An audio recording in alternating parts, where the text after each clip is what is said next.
किसी ने बड़े कमाल की बात कही है कि आपके कर्म ही आपकी पहचान है, वरना इस दुनिया में एक नाम के तो हजारों इंसान हैं।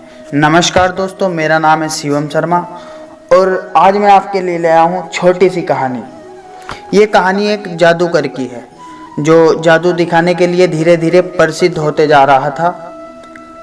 राजा दरबार में ये बात पहुंची। राजा ने उसे जादू दिखाने के लिए बुलाया। जादूगर को लगा कि जिंदगी में सबसे बड़ी कमाई करने का अवसर आ चुका है। जादूगर ये सोच रहा था, सबसे अच्छा जादू दिखाएगा और सबसे ज़्यादा इनाम राजा जी से पा लेगा। दरबार में पहुंचा, सोचते हुए जा रहा था कि कौन सा जादू दिखाऊं। जब वहां पहुंचा तो उसे लगा कि सारे जादू तो दिखा चुका हूं, आज कुछ नया करता हूं। तो जादूगर ने राजा का मुकुट ही गायब कर दिया और जैसे ही मुकुट गायब हुआ, दरबारी हंसने लगे। राजा साहब को ये अपनी तौहीन लगी, वो गुस्से में आ गए। उन्होंने कहा कि इस जादूगर को काल कोठरी में डाल दो। 7 दिन के बाद इसे मृत्युदंड दिया जाएगा, फांसी की सजा दी जाएगी। जादूगर गया था जादू दिखाने के लिए, इनाम पाने के लिए उसे कोठरी में डाल दिया गया। उसकी पत्नी को बात मालूम चली, रोती बिलखती पहुंची अपने पति से मिलने के लिए। जाकर के देखती है कि जादूगर मुस्कुरा रहा था। पत्नी ने कहा, पागल वागल तो नहीं हो गए हो? 7 दिन के बाद तुम्हें ये दुनिया छोड़ के चले जाओगे और तुम मुस्कुरा रहे हो। जादूगर ने कहा कि चिंता क्यों करती हो, अभी 7 दिन का समय है, अभी मुस्कुराओ, खुश रहो, सब ठीक हो जाएगा। पत्नी को लगा कि पति पागल हो गया है, मौत को सामने देख करके बातें पागल जैसी कर रहा है। वो चुपचाप वहाँ से चली गई। रोज़ उससे मिलने के लिए आती। वो रोज़ कहता कि 6 दिन बचे हैं, 5 दिन बचे हैं, 4 दिन बचे हैं। फाइनली फांसी का दिन आ गया। राजा घोड़े पर सवार होकर के उस जादूगर के पास पहुंचा आखिरी बार मिलने के लिए। और जब उसने देखा जादूगर ने राजा घोड़े पर आया, उसके दिमाग में एक आइडिया आया। जैसे ही राजा वहां आया तो जादूगर उदास हो गया, रोने का नाटक करने लगा। राजा ने कहा कि हे भाई, क्या हुआ? उस दिन तो मुकुट गायब कर रहा था, जादू दिखा रहा था, आज जब तेरे सामने फांसी है तो तुझे रोना आ रहा है? जादूगर ने कहा कि नहीं महाराज, मरने से नहीं डर रहा हूँ, मरना तो सबको एक दिन है।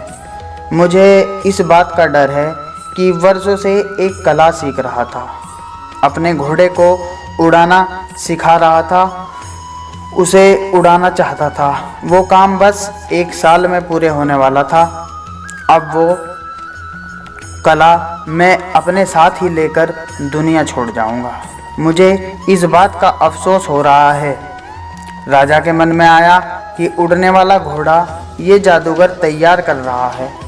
मान लो वो घोड़ा मेरे पास आ गया तो मैं बड़े से बड़ा युद्ध जीत लूँगा, आसानी से जीत जाऊँगा। बड़े से बड़े युद्ध, बड़े से बड़े राजाओं को ऐसे ही हरा दूंगा। उड़ने वाला घोड़ा मेरे पास होना चाहिए। इसी लालच में राजा ने उससे कहा, हे जादूगर, एक काम कर, 1 साल का तुम्हें समय देता हूँ। 1 साल के बाद अगर वो घोड़ा मुझे दे दिया तो बात ठीक है, लेकिन अगर नहीं दिया तो तुम्हें फांसी की सज़ा दे दी जाएगी। 1 साल के बाद तब तक के लिए तुम्हें रिहा किया जाता है। तो 1 साल के लिए इसको बरी कर दिया गया। जादूगर सीधा अपने घर पहुंचा। वहां जाकर के देखता है मातम छाया हुआ था, लोग रो रहे थे, रिश्तेदार आए हुए थे, इसकी पत्नी रो रही थी, लेकिन अपनी पति को जिंदा देख करके वो मुस्कुराने लगी, खुश हो गई। सब लोग खुश हुए आधे घंटे बाद सब लोग चले गए। घर में पति पत्नी बचे। पत्नी ने फिर से पूछा, एक बात बताओ, राजा ने आपको छोड़ कैसे दिया? जादूगर ने कहा कि एक शर्त पर छोड़ा है, 1 साल के अंदर मुझे उन्हें उड़ने वाला घोड़ा देना है। तो पत्नी जो थी वो फिर से गुस्सा होने लगी, कहने लगी कि पागल हो गए हो, ये क्या तुम वादा करके आ गए? उड़ने वाला घोड़ा हम बना ही नहीं सकते। जादूगर ने कहा, मालूम है मुझसे नहीं बन सकता, लेकिन 1 साल का समय है। इस 1 साल में खुश रहो, मुस्कुराओ, जिंदगी को जियो, बस यही कहना चाहता हूँ। पत्नी ने कहा, फिर से तुम्हारा ज्ञान चालू हो गया? जादूगर ने बहुत समझाया कि खुश रहो, सब ठीक होगा। और कमाल ये हुआ कि उसे 1 साल के अंदर ही, 6 महीने के अंदर ही राजा की मृत्यु हो गई। 3 महीने के अंदर घोड़ा मर गया। अब कौन सा घोड़ा कौन सा राजा, बात ही खत्म हो गई। जादूगर जो कह रहा था कि चिंता मत करो, बात बिल्कुल सही रही। तो छोटी सी मज़ेदार कहानी है, लेकिन हमें सिखाती है कि ज़िंदगी में हमेशा बहुत सारे लोग आज में खुश नहीं हैं। हम कल की चिंता करके दुखी हो रहे हैं। हमें लगता है कि कल ये प्रॉब्लम आएगी, क्या होगा, कैसे होगा, उसको सोच करके आज दुखी हो रहे हैं। आज हमारे पास में सब कुछ है, मुस्कान है, फैमिली है, लेकिन हम खुश नहीं हैं। हम कल की चिंता में दुखी हैं। ये जादूगर की छोटी सी कहानी हमें ये सिखाती है कि जो होगा देखा जाएगा। ज़िंदगी में ये फंडा भी बड़ा काम आता है।